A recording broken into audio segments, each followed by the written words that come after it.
Hello, everybody. It's Adrian Plass here. Yes, and Bridget. Hello. And I think if we're right, this is number 144 in Sounding the Shadows. It's a crazy number, really, isn't it? It is a bit. Well, yeah. I don't know where you are, but we're sitting in our room with sleet and snow and buffeting around outside. Yeah, typical Very March, glad isn't it? Actually, March last few years has been a bit like that. We're just so glad we've had our heating fixed in our house, and so we're quite cosy here, and we hope you are as well. Yeah. We've had some really nice, interesting, challenging, all sorts emails recently, haven't we? And we thought we'd have a look at one or two of Well, them. it's been really good as usual. It's so interesting when you look on our laptop and you see something coming up, and maybe it's someone you've heard from before or somebody new, and you know, there's always a new thought.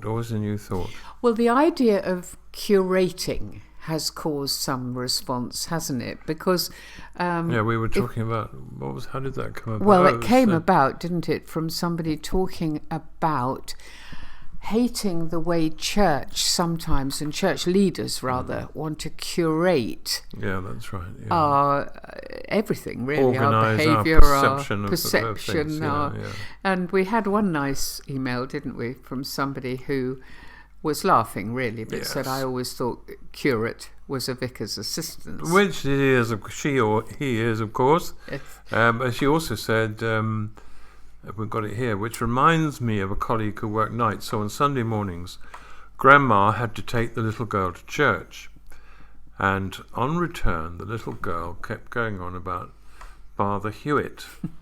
So my colleague asked her mum if there was a new vicar. But Grandma said no, so she asked her little girl who Father Hewitt was. And the little girl gave her mother a disdainful look and said, "Of course you know Father Hewitt, our Father Hewitt in heaven.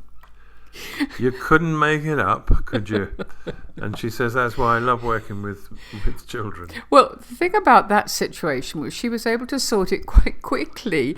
But I remember didn't you say that with the national anthem, you grew up thinking that you were sending plums to the Queen? Yeah, send her Victorias. And the I idea mean, that you knew the what Queen... Victorias were, didn't you? Well, they we were plums. always talking about fruit Yes. in our house for some odd reason. And I couldn't think why everybody wanted to send her plums. She'd have probably been very puzzled. She would, yeah. Children all over the world sending her plums. Yeah. That thing about the church curating, you said our perceptions. I mean, I think it was that idea of organising everything to do with what we should think, how we should feel, how we should worship, what we should do with our hands, whether we should, etc., etc. Well, I was just before you go on, I was talking to someone earlier this week who hasn't been a Christian that long, and she was saying that it's very puzzling to know where you go from here. Because, what do you mean? Well, you ask everybody what they think, you know, how should you be feeling and what should you be doing? Yeah. And you get lots of different views. Yeah. And some people are able to open that up and say, well, you can never tell, and let's wait and see, that sort of thing. Whereas others really, I suppose, a bit worried it's all going to fade away and want to make it very clear cut. So, yeah, it's very interesting. Well, that's why I was particularly interested in this email from somebody who said that they were responding to this very thing because this person was saying, grew up in the context of church community shaped by values, ways of seeing God and the world that had been taught.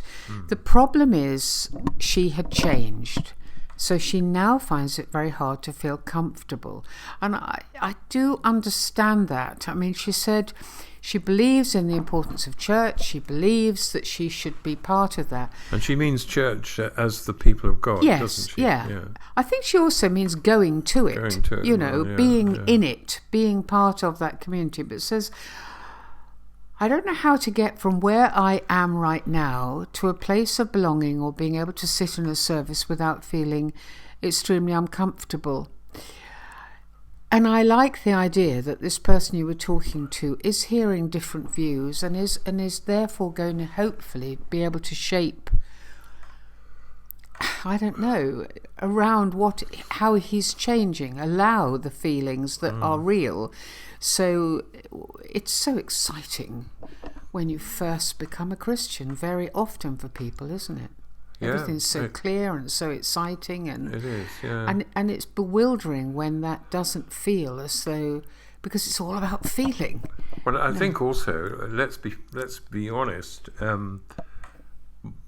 many Christians are quite woolly around the edges about what actually happens, because it's different for every single person. I was just going to say, surely that's the point. That is, yeah, that's absolutely right. And so, and also, it's an experience that it's very difficult to put into words for some people. Well, for most of us, actually. Well, something that happens in your heart but hasn't quite found a shape in your head is quite tough. Yeah, and some people aren't able to put things into words. I mean, that is a particular thing of yours, isn't it? Putting things into words. Other people find other ways of expressing it, but and talking about other ways of expressing it. Do you remember we were talking about, I was saying about going to Bose Museum and listening to those notes coming from ancient instruments, and how clever, but also how moved I was just by... for those who didn't hear, I mean, there was a single note. Well, I was just going to say, they played from each one of them? note from each of the... and just let it sit in the air. And we were saying, weren't we, that sometimes experiences like that, it doesn't... You were talking about your nana, and we had a lovely email from somebody, didn't we? Yeah. This is I found a very fascinating little tale, and it's not exactly a musical note, but it is a note. And he says, one picture popped into my head on that theme was from the early 1960s, when he would have been around 8 or 9. And he found a wonderful half-crown coin. Well, that'd been a lot of money then. Oh, yes, you could buy a box of fireworks for half a crown. And he found that in there close. Oh, well, as he said, you could buy an Armada Biggles paperback. Yes, that's right. It was a substantial slab of currency, he said. So he said, I took the coin indoors, gave it to my mother, and said, Mum, look what I found out on the road. And I can see her now as she clasped it in her hands as if it was the lost treasure of the Sierra Madre. I'm not going to ask what that is. Well, there was a film about it, wasn't there, years ago. The question that hung in the kitchen air was, do we keep it or do we hand it in somewhere? They weren't sure where it would have been handed in, maybe the nearest police station. But he says the meaning this memory has for me, I think, is two things. One is to value things, not just to value money of itself, but to be feckless with good things that come out. Well, I think that's great. Not to be line, feckless, yes. Yes, but to be honest and to be, he does say not to be feckless. But I was thinking about, a half crown which could have belonged to anyone came on the cusp of something that should be handed in, he said. And you wouldn't be quite sure whether you should do that. So you have to be careful. But a pound note, something like a pound note, or something that was obviously something that belonged to somebody, obviously you would hand it in. And after talking about this for several minutes, he said his mum said that as the coin could be anybody's, and as I had found it and handed it to her, rather than just popping it secretly into my little coin box, I was allowed to keep it, but I could tell it was a close-run thing. I think it's a great story. It is. It's a lovely story. And it reminds me, Adrian, of something. When I was a little girl, me and my friend, we found, so ridiculous, we found a berry, a hat. A beret, do you mean? Well, yes, one of those felty Frenchy things. type hats, Yes, yeah. but we found it in the road. And we were very excited to have found anything. I mean, you just didn't find things really as children. And we took it to my mother. Now, my mother, as you know, was a very honourable person. Yes, and she was, said yeah. we should hand it in because somebody might have lost their hat and be looking for it. Yeah. So we handed it. We went to the police station, my mother and I, and Paulette as my friend, and we handed in the berry.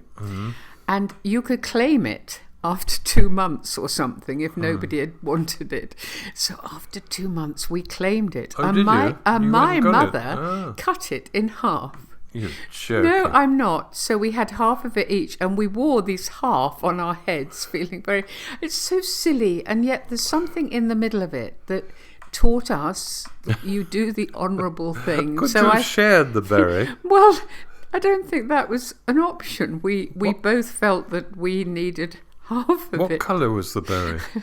Well, I seem to remember some sludgy green coloured thing. It does seem an odd story that you ended up wearing half a berry. No, we didn't really wear it. We just mucked about wearing it. Oh, I see. There was a particular style of hat, Yeah. which was a sort of small hat that you wore on top of your head. It was quite a cool hat you saw models wearing. We were little girls. Yeah. But I thought... Oh, I like the there was idea of you something- walking along together with half a berry on each Oh, I head. think we did.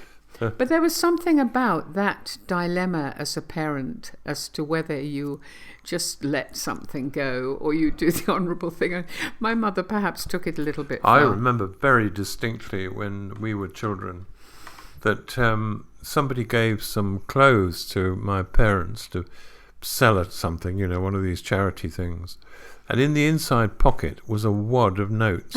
No. I mean a wad of notes.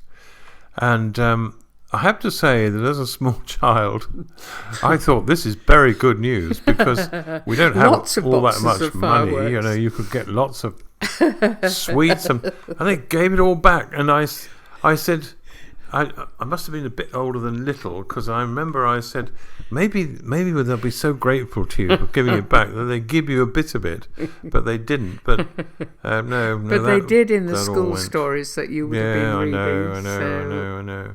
How Yeah. interesting, these funny little things from the past that pop into your head and just I hadn't thought about that sit for there. years. Neither had years I and about the years, berry yeah. for some reason. But there were others, weren't there? We were talking then last week about voices from the past. And yes, one person was talking about she can still hear her mother's voice saying her name. And I think that's really interesting because there is a particular way. You were saying about your nana's voice. Yeah. And I think there is a particular...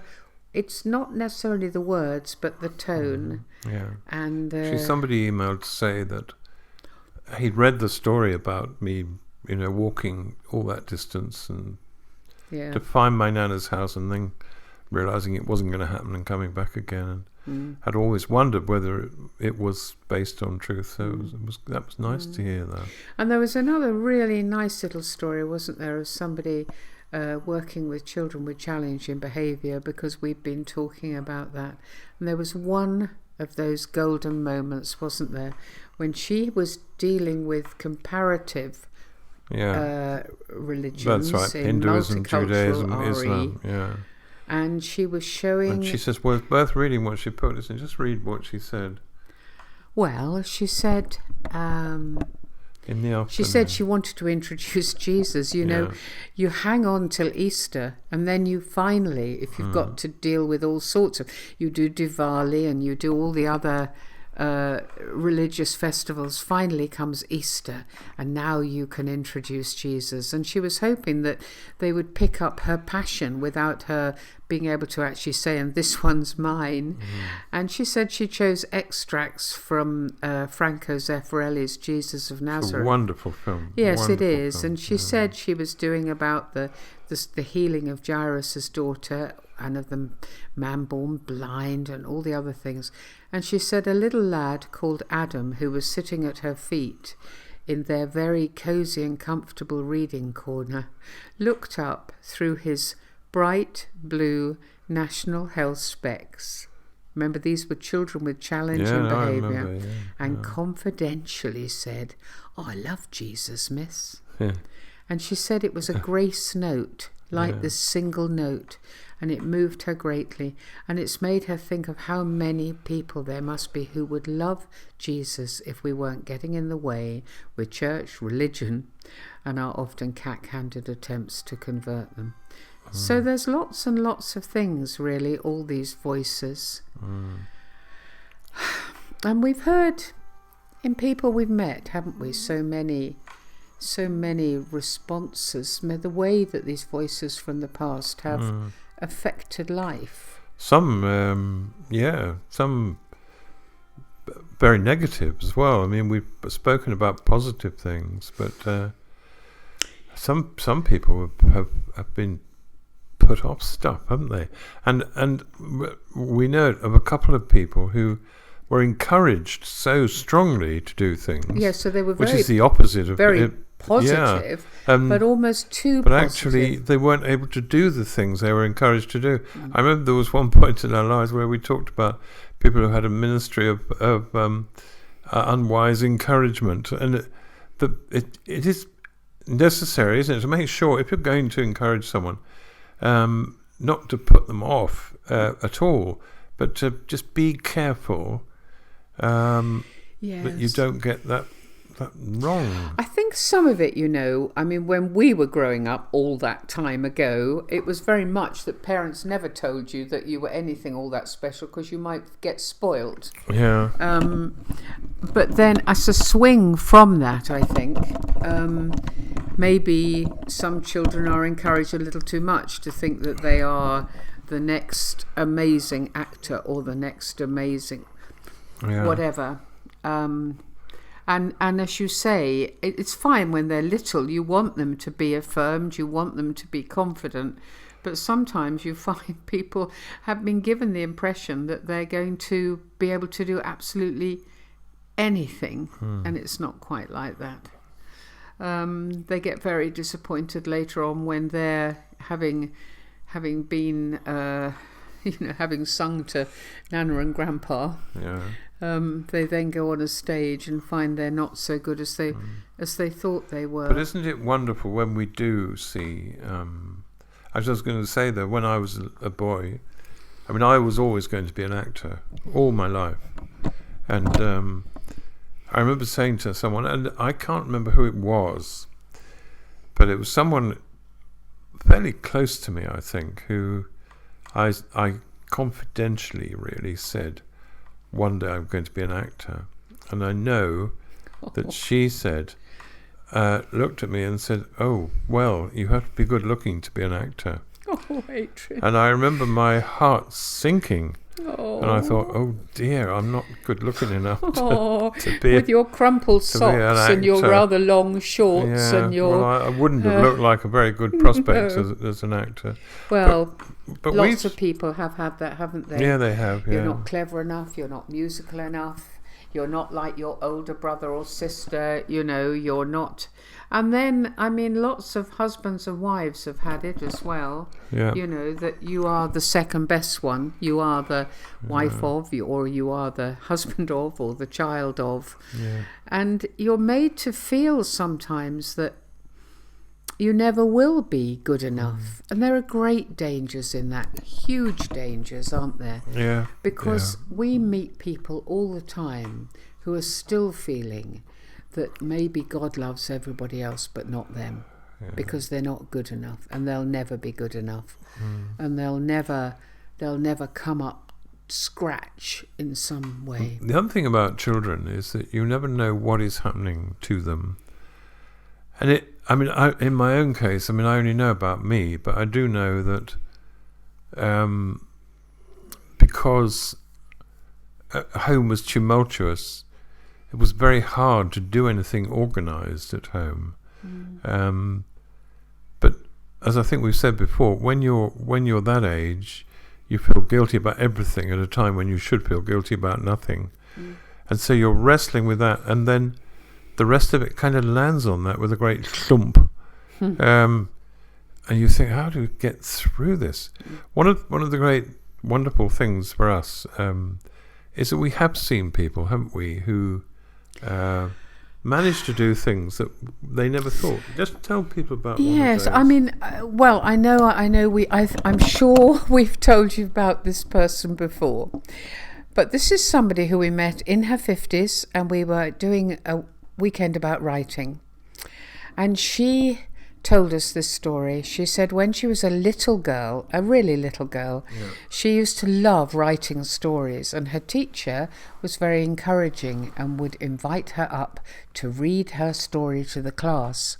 And then one day, as she was going up past the little neat rows of desks, a girl, and she actually remembered her name, said, "Oh no, not another one of your boring old stories."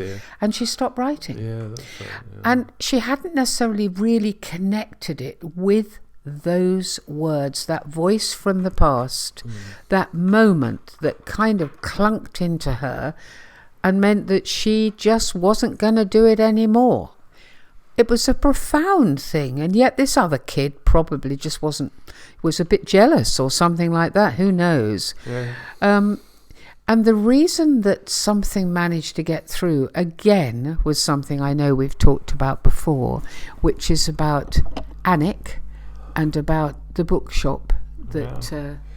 Yeah, and we have told the story a few times, but they found a room where it hadn't been unlocked for years, and in it there was only one thing really, and that was a plant growing. Because there was a little hole in the roof, it had been watered, and because there was a skylight, it had been lit, and it had grown and grown and grown and grown. Despite nobody doing anything for it. But I think it is worth saying to people, there may be things in your life, in your head, in your past that you always thought, I'd love to do that, I'd love to be that. And it's worth just saying to God, if you talk to God at all, saying, tell me where the key is. Is there still a key to that? A lot of people do find writing, telling people about God, gardening. I mean, the list is endless. But, it's a very funny combination of things you just said. Some people gardening, would love telling to be people about God, and writing. I think some people would love to be a writer and a gardener and somebody who tells people about God. I'm sure. But, so you never know. You never know. No, but it is interesting that when that voice from the past comes, that you don't think, well, how stupid, I can't possibly be affected by that. But you allow that you were. Yeah. And you also allow the possibility that maybe, as you said, the time has come to find the key, to open the door, to find there is still a live plant in there of the very thing that you were made to feel stupid about or useless about or whatever. Yeah, have a go. Yes, have a go. And do keep writing to us. We do love to. Absolutely. And we'll speak to you next week. Yeah, bye-bye.